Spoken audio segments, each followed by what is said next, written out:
আল্লাহ সুবহানাহু ওয়া তাআলা পবিত্র কোরআনের মাঝে বলেন, ওয়া ইউআযযিবুল মুনাফিকিনা ওয়াল মুনাফিকাতি ওয়াল মুশরিকিনা ওয়াল মুশরিকাতিজ যান্নিনা বিল্লাহি যান্নাস সাউ। আল্লাহ তাআলা বলেন, মুনাফিক পুরুষ এবং মুনাফিক নারী, মুশরিক পুরুষ এবং মুশরিক নারীদেরকে আমি আল্লাহ তাআলা শাস্তি দিব, কারণ তারা আমার ব্যাপারে মন্দ ধারণা করত।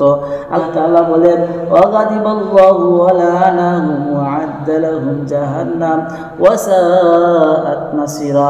আল্লাহ তাআলা তাদের উপর রাগান্বিত থাকবেন, আল্লাহ তাআলা তাদের উপর অভিশপ্ত করবেন, আল্লাহ তাআলা তাদের জন্য জাহান্নামকে প্রস্তুত করে রাখবেন, ওয়া সাআত মাসিরা, আর সেটা স্থান হিসেবে কতই না ভয়ানক।